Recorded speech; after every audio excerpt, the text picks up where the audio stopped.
Hrsto Bilopavlović, Vilina kosa i benzinsko bure.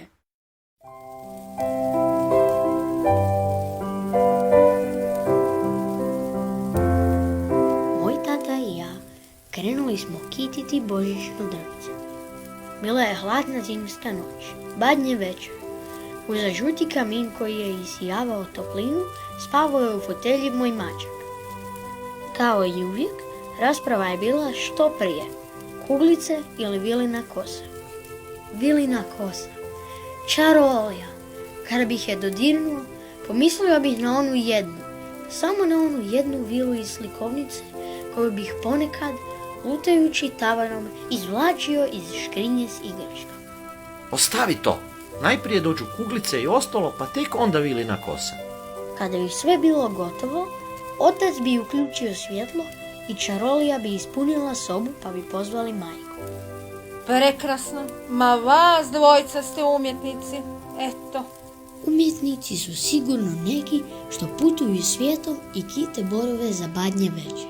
Oni prave čarolije. Čarolija je te godine bila malo pomučena prethodnim dogovorom u školi. Naše društvo sa Ciglane saznalo je kako protivnički tabor, Malčani, spremaju za badnjak veliku pucnjavu. U popovom sjeniku pronašli su golemi mužan, top u malome. Sada kradu od očeva barut i kane ispaliti to čudo u badnjoj noći. A zato je Gricko danas u školi nekoliko puta viknuo bum, bum. Mužar. Moj tata je lovac, on ima baruta. A moj tata ima lulu, pa ćemo nju nabiti, jeli? Dobar je i karabit. Svake godine pucamo na karabit. Samo kante od boje ne vrijede.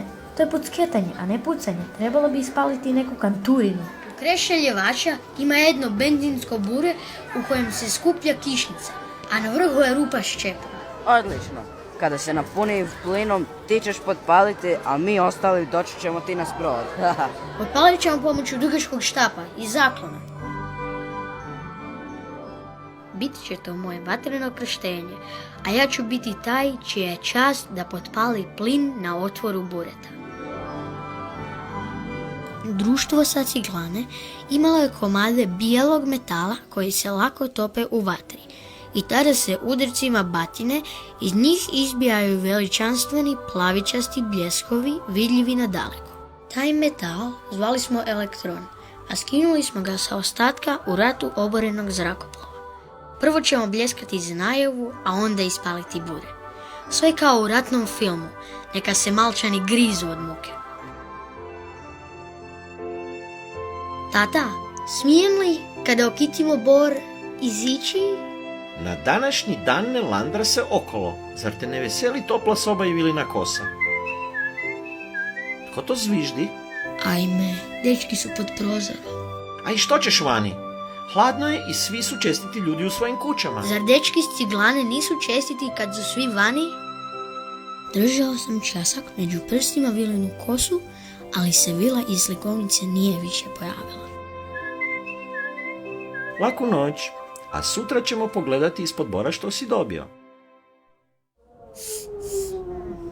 Ležao sam u lovačkoj sobici. Sa zidova su mi se rugali jelenji rogovi i punjene ptice. Kroz prozor se vidjelo bljeskove iz pravca bare. Elektron je obasjavao okolicu. Nisam više mogao izdržati. Brzo sam se obukao.